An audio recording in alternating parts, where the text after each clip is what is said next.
Vamos a empezar hablando. Primero quería preguntarle lo siguiente, vamos a tocar ese tema un poquito más adelante.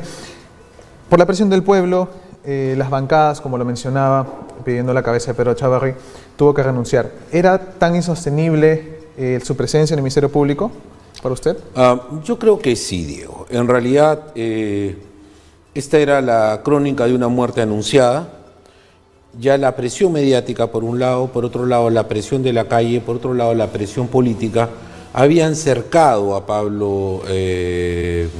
Pedro Gonzalo Chávarri, y todo hacía pensar que la renuncia venía, se caía de madura. No olvidemos además, como complemento a ello, Diego, que el 31, en la noche, muy tarde, vísperas del Año Nuevo, nos anuncia esta que fue tan criticada decisión de separar a Vela y a Pérez del equipo de Lavallato. Decisión que horas más tarde tiene que corregir, y aquello fue para mí ya un síntoma de una desorientación absoluta respecto de la conducción del Ministerio Público. Incluso hice público un tuit en el que invocaba a Gonzalo a dar un paso al costado y dejar la dirección del Ministerio Público, porque estas decisiones ambivalentes, idas y venidas, corsi y ricorsi, no hicieron más que demostrar que ya no se encontraba en capacidad, ni que poseía la autoridad, el liderazgo y mucho menos la legitimidad para continuar al frente del Ministerio Público. En todo caso, la renuncia me pareció lo más saludable, como bien dijo Chávarri, por él, por su familia y por la institución, que no podía seguirse debilitando más. Ahora, esto sucedió el 31 de diciembre, a vísperas de Año Nuevo, como lo menciona. ¿Usted cree que este es el punto de quiebre ya para la renuncia? Creo que ese fue el motivo principal, ¿no? Sin duda alguna. Yo creo que esto marca un hito. El 31 de diciembre marcó un hito de inflexión, un punto de inflexión en lo que era la gestión de Gonzalo Chávarri. Considero además que ocurren en medio de circunstancias sumamente cuestionables, ¿no? El anuncio del presidente de la República y el envío al Congreso a pie, dejándolo él mismo y siguiendo todo este protocolo que él ya está repitiendo en 2 oportunidades, de un proyecto de ley declarando en emergencia el Ministerio Público, ya significaba realmente llegar a un punto límite donde la institución Ministerio Público, no pensemos en las personas, digo, pensemos en el Ministerio Público, órgano encargado de velar por nuestros derechos y órgano encargado de velar por la legalidad en el país, se veía vulnerado en su autonomía e independencia, recibiendo la intromisión del Poder Ejecutivo y del Congreso de la República. Es decir, esta situación ya no podía ir más allá. Inconstitucional para usted. Además, absolutamente inconstitucional la intervención. Y esto me lleva a saludar por un lado, pero a criticar por otro, este anuncio de la actual fiscal de la Nación interina, la doctora Zoraida Ábalos, de declarar en emergencia el Ministerio Público. Me parece muy saludable la declaratoria de emergencia. En segundo lugar, me parece que esta declaratoria de emergencia ya debe de cerrar el paso a este proyecto inconstitucional del Ejecutivo, y por otro lado debe permitir que el Ministerio Público internamente se cure en salud, respetando su autonomía, su independencia. Lo que lamento, y esto es el motivo de mi crítica, es que sea la doctora Zoraida Ábalos, interina, quien anuncie este proceso de declaratoria de emergencia. Porque sin duda alguna, Diego, el interinato de la doctora Zoraida Ábalos va a ser muy corto respecto de la titánica tarea que hay que realizar al interior del Ministerio Público. No se trata únicamente de apoyar a las fiscalías especiales Lavallato, corrupción de funcionarios o las del Callao, por ejemplo. No. El problema del Ministerio Público es mucho más grande que ese. Y la declaratoria de emergencia del Ministerio Público tiene necesariamente que abarcar muchas más áreas del Ministerio Público. Ahí está el tema de la carrera fiscal, por ejemplo. Ahí está el tema de las tan necesitadas fiscalías para la familia y para mujer. Ahí están los temas de capacitación, ahí están los temas de la recomposición del Ministerio Público a efectos de poder hacer frente a situaciones como crimen organizado que nos han venido a reventar en la cara finalmente. ¿Qué quiero decir? La ley orgánica del Ministerio Público, por ejemplo, Diego, es una ley de la Constitución del año 1979. Entonces, la tarea empieza por tener que dar una nueva ley orgánica del Ministerio Público para hacerla conforme a la Constitución vigente del 93. Y en ese ejercicio tenemos que preocuparnos por reformar el Ministerio Público, tanto en la parte jurisdiccional como en la parte administrativa funcional. Yo coincido con usted con lo que dice de esta reestructuración, que no debe hacerlo el Ejecutivo, deben Sin duda hacerlo alguna, ellos mismos, por el supuesto, Ministerio Público. claro. Ahora, la nueva fiscal interina, ¿qué opinión le da respecto a este nombramiento? Muchas personas la cuestionan por el voto a favor de Carlos Ramos Heredia para fiscal. ¿Usted cuál es su opinión al respecto en general? Mira, Diego, yo creo que el solo interinato es un síntoma de la existencia de una crisis. Okay. El interinato de la señora Zoraida Ábalos debe terminar. No sé si para dar paso a la continuidad de ella como titular o para la designación de un nuevo fiscal de la Nación. Pero lo que yo sí considero imprescindible es que cuanto antes el interinato concluya, a efectos de que tengamos un titular en el Ministerio Público capaz y empoderado legal y legítimamente para llevar adelante el proceso de reforma. Okay. Ahora tenemos también... Me preguntabas, Diego, sí, discúlpame, por esta situación de los votos de la señora Zoraida Ábalos, ¿verdad? Me dijiste en aquel caso de Ramos Heredia. de Ramos Heredia. He tenido la oportunidad de escuchar mientras venía a la entrevista a la señora hablando en otra radio muy importante, y ella explicaba que en esa oportunidad efectivamente votó junto con Peláez Bardales por Ramos Heredia, pero ella dijo incluso de que eso no significaba haberle otorgado un voto, un cheque en blanco, y dijo con claridad que sus actos posteriores demostraron oposición a las actividades que estaba realizando Ramos Heredia. Diego, yo quiero empezar, y lo digo de todo corazón y de la manera más fraterna, otorgándole un voto de confianza a la fiscal de la Nación interina, Zoraida Ábalos. Diego, necesitamos Ministerio Público, y necesitamos un Ministerio Público sólido. Y si a la señora Zoraida Ábalos le toca ahora ejercer el interinato, yo espero y deseo de todo corazón que este interinato termine pronto, porque de otra manera la crisis, la emergencia va a continuar sin atenderse. Un voto de confianza para ella. Si en caso no sea ella la que se quede, por usted, ¿quién quedaría que esté ahí como fiscal de la Nación?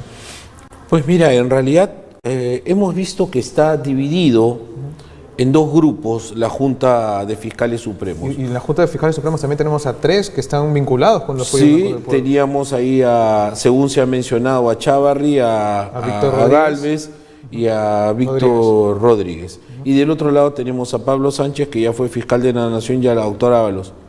Pareciera que un escenario como ese, quien tiene menos cuestionamientos es la doctora Ábalos. Sí. Pero Diego, yo acá quiero hacer una reflexión.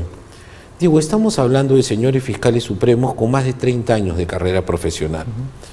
Diego, yo solo tengo 27 años de carrera profesional, y yo te aseguro que en una carrera profesional tan dilatada siempre tienes críticas. Seguramente algunas decisiones tuyas le van a gustar a un grupo de personas y algunas decisiones tuyas no le van a gustar. Más si trabajas en el Estado, ¿no? Si trabajas en el Estado, ¿qué quiero decir? Una carrera pública tan dilatada como la de los fiscales supremos siempre te pone al borde de la crítica. Lo que no podemos tolerar, naturalmente, es que se vincule de alguna manera estos sucesos con actos de corrupción. Pero salvo aquello, digo, no vamos a buscar pues gente que tiene 30 y tantos años de carrera profesional y que sean santos varones o santas damas inmaculadas, porque críticas van a existir. Seguramente en algún momento durante una carrera tan dilatada también has cometido errores, Diego, pues somos humanos y somos profesionales, y en el ejercicio de la carrera uno comete errores. Ahora, reitero, si son errores en el ejercicio profesional que no han estado vinculados con actos de corrupción, terrorismo, narcotráfico, pues violación de menores, etcétera, se tratan de cosas que creo yo son propias de la madurez que uno va adoptando a lo largo de tantos años de ejercicio profesional. Entonces, quitémonos ese prurito que tenemos de querer traer pues a un santo al ejercicio de nuestra función pública, primero porque no existe. En los últimos peruanos fueron Santa Rosa y San Martín. ¿ok? Entonces no estemos esperando más santos peruanos. Busquemos a los peruanos de mayor valor, de mayor trascendencia y preocupémonos cuando nos toca de asegurarnos que estamos eligiendo a los mejores. Okay. Ahora, volvamos a este proyecto de ley del Ejecutivo. Bien, bien. Ahora que ya se fue Pedro Chávarri, en mi opinión ya no debería seguir ese proyecto. No tiene un poco de sentido. Y digamos que si este proyecto se concreta y ya vuelven a buscar a la titular de Fiscal de la Nación, ¿sacarían a la titular de Fiscal de la Nación según el proyecto? Bueno, es que, fíjate tú, estos son los riesgos de precipitarse y de jugar para la tribuna, ¿no? ¿Qué ha sucedido? Lamentablemente, en un acto que yo considero un exabrupto, se presentó un proyecto de ley pretendiendo declarar en emergencia el Ministerio Público, un proyecto que ya se ha manifestado en calles y plazas, es abiertamente inconstitucional. Tú no puedes remover a 5 fiscales supremos cuando el propio texto de la Constitución te dice cuál es el procedimiento para hacerlo. No los estamos removiendo, dicen, los estamos suspendiendo. Luego está suspendiendo las funciones del máximo órgano del Ministerio Público, Junta de Fiscales Supremos, reemplazando a toda la Junta por fiscales supremos adjuntos y además poniéndole vallas que uno dice, ¿y por qué 10 años? ¿No? ¿Por qué no haber tenido denuncias? Y reitero, todos en el ejercicio profesional somos objeto de denuncias. Una cosa es que estés denunciado y otra cosa es que se haya probado tu responsabilidad. Segundo, de los 18 fiscales supremos adjuntos, 6 eran los únicos que calificaban y ya habían empezado a buscarle las pulgas a cada uno. Digo yo, si ya la doctora Zoraida Ábalos ha declarado en emergencia el Ministerio Público, a mí ya me parece un sinsentido que el gobierno continúe con esta pretensión inconstitucional de intervenirlo. Yo soy de los que constitucionalmente opinan que las instituciones consagradas en nuestro texto fundamental deberían procurar sus reformas ellas mismas. Y en situaciones muy excepcionales, como vimos el caso, por ejemplo, del Consejo Nacional de la Magistratura, realizar actividades vía reforma constitucional para alterar ese orden, ¿verdad? Pero siguiendo los mecanismos establecidos. No podemos pretender con una ley, o incluso con una ley orgánica, saltar a la garrocha lo que dice el propio texto constitucional. Eso no es posible. También es parte del Ejecutivo plantear esto y el populismo que se lleva de toda la gente opinando en contra del Ministerio Público también, ¿no? Claro, es que, mira Diego, si tú ahora mismo haces una encuesta, seguro, antes de la elección de la señora Zoraida Ábalos, hacías una encuesta sobre credibilidad o aceptación ciudadana del Ministerio Público, seguro 90 y pico % no lo querían. ¿Ok?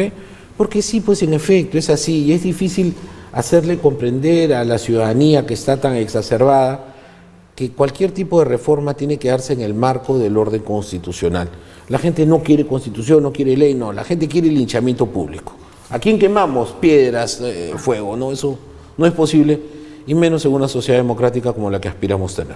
Ok, doctor, vamos a ir a un corte comercial y regresamos aquí todavía. Se queda con nosotros el doctor Gustavo Derensen. No se despegue, que regresamos en un minuto nada más.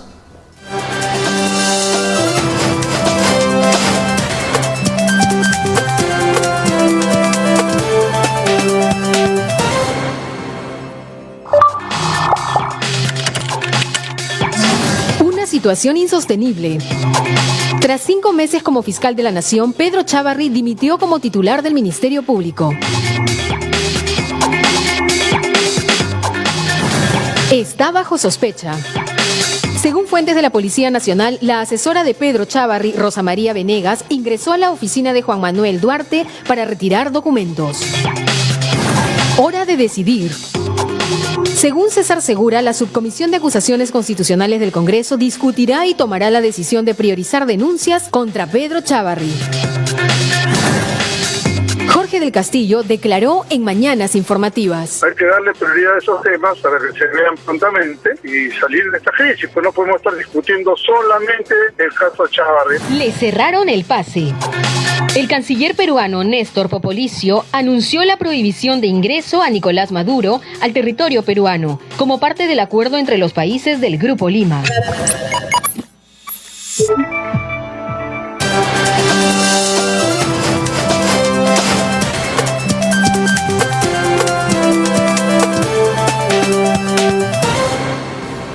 Volvemos aquí a la mesa central de las mañanas informativas. Estamos con el doctor Gustavo Adriancén, ex ministro de Justicia. No se olvide de participar a través de nuestras redes sociales con el hashtag Salaverry se va porque. Vamos a aprovechar, doctor, para que dé su opinión al respecto.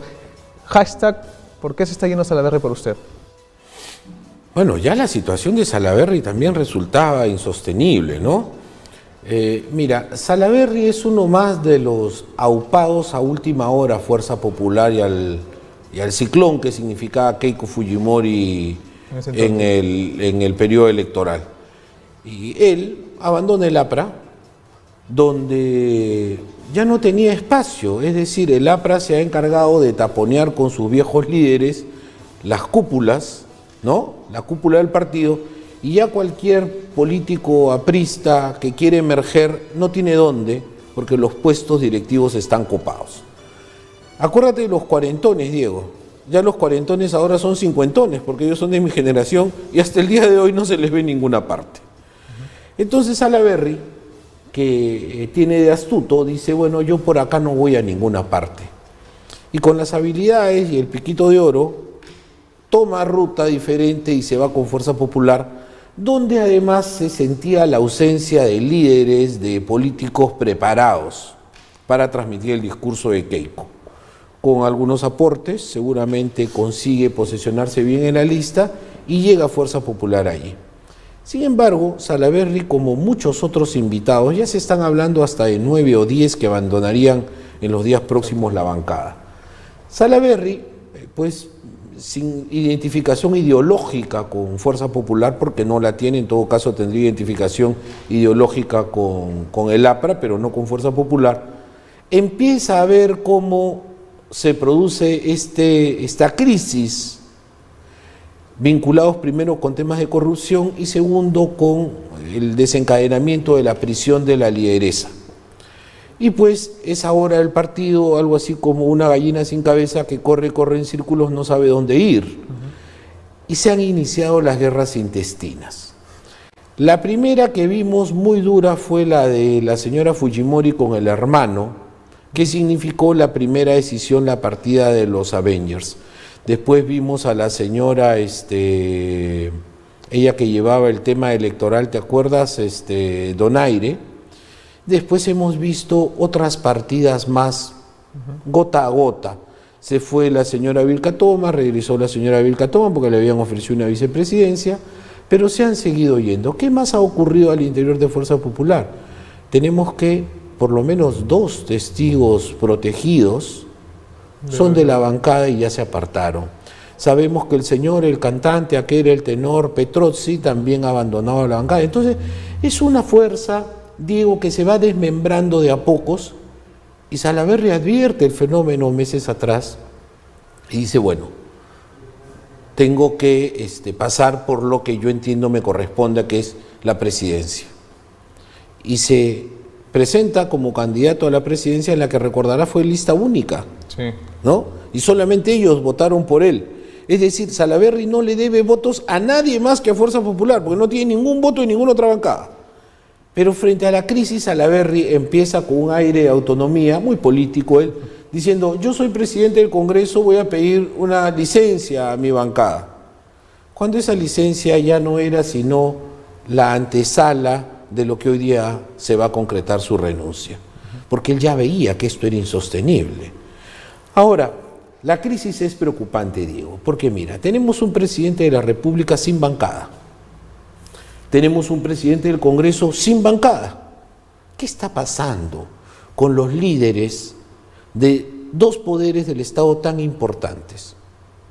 Presidente de la República y presidente del Congreso no tienen bancada, no tienen cuerpo político. Estamos hablando de liderazgos o de cacicazgos puros, porque en términos de política el análisis que hay que hacer nos lleva a una reflexión muy profunda sobre esto. La clase política parlamentaria, por lo menos, ha llegado a unos límites de deterioro inigualables en nuestra historia parlamentaria. Nunca antes un Congreso de la República ha sufrido la desaprobación que este Congreso sufre. En consecuencia, ningún líder político quiere tener parlamentarios a su lado. Diego, huelen mal. El Parlamento está en estado de putrefacción. Ellos mismos ni confían en ellos mismos. Efectivamente. Ahora vemos, además de la renuncia de Salaverry a la bancada de Fuerza Popular, vemos con gran preocupación la oposición que ha habido ayer respecto de la conformación de nuevas bancadas. Y Diego, estas nuevas bancadas, ¿a dónde nos van a llevar? A la atomización del Parlamento. Pequeñitos grupos con 5, 6, 7 van a estar allí decidiendo los destinos del país. Muchos cuestionados también. Sin duda alguna, Diego. Entonces, esta crisis del Parlamento es el claro reflejo de lo que ahora los líderes del Poder Ejecutivo y del Poder Legislativo enfrentan, ¿no? Johnny Lescano decía, y era, creo, radical para algunas personas, que se cierre el Congreso de una vez y que hayan elecciones nuevas. ¿En su opinión debería hacerse eso? Mira, Johnny, yo fui duramente criticado vísperas del referéndum porque yo sostenía la tesis de que se convoque una nueva Asamblea Constituyente. Y la creación de esta nueva Asamblea Constituyente pasaba necesariamente por una reflexión profunda del Congreso actual. Han dicho allí que el Congreso no puede autodisolverse, fue una propuesta que en su momento hizo Domingo García Belaúnde, y yo salí y sostuve que efectivamente nuestra historia parlamentaria tiene un precedente de disolución. La Asamblea Constituyente del 78-79, después de enviar el texto de la Constitución del 79 al general Morales Bermúdez para su aprobación y publicación en el peruano, recibió por parte del dictador una respuesta donde formulaba observaciones al texto. La entonces valiente Asamblea Constituyente decidió desatender las observaciones planteadas por el dictador, dio por promulgada y sancionada la Constitución y se autodisolvió. Entonces sí hay experiencia de autodisolución. Y por lo que es más, yo te puedo garantizar, como se ha venido diciendo siempre, y esta es una cita de Chirino Soto, las cuestiones reglamentarias las determina el Pleno. El Pleno es el reglamento del Congreso. Es decir, si este Pleno tuviese la hidalguía, la decencia, la dignidad, podría resolver autodisolverse, dejando a la comisión permanente en un periodo transitorio hasta que se convoquen nuevas elecciones parlamentarias que puedan completar este periodo. La fórmula no sería inconstitucional, porque el propio Parlamento lo estuviese así decidiendo. Sin embargo, no hay voces que estén de acuerdo. ¿Y por qué? Porque en primer lugar, Diego, tenemos aprobada por referéndum la no reelección. Es decir, ninguno de los 130 que hoy día tú ves en el Parlamento van a poder repetir el plato. Entonces, no quieren perder estos 2 años y medio de ingresos, por ejemplo. Claro. Y segundo, saben que no van a ser reelectos. Hay gente como Johnny Lescano y algunos otros políticos más veteranos que con toda seguridad están diciendo, prefiero perder estos 2 años y medio a que pasen estos 2 años y medio con mayor deterioro y luego tengo que esperar 5 más. Claro. Para volver a presentar. Es una cuestión de tiempo y también es una cuestión de ingresos, Diego, lo que impide que nuestros actuales padres de la patria, entre comillas, se animen a tomar una posición bastante más seria, ¿no? Ahora, doctor, para concluir la entrevista, para usted, ¿cuál es el futuro de Pedro Chávarri? Ya él es aún fiscal supremo. ¿Qué le puede esperar a Pedro Chávarri en un futuro por usted? Pues nada, yo creo que lo que le va a pasar a Gonzalo Chávarri es ir a una sala suprema. Escuché también a la doctora Zoraida Ábalos, fiscal interina, que lo van a enviar a la Fiscalía Suprema en lo civil. Él va a tener que seguir ejerciendo su cargo de fiscal supremo. Y por otro lado, va a tener que enfrentar estas acusaciones constitucionales, ¿no? Irá al Congreso, afrontará las acusaciones constitucionales.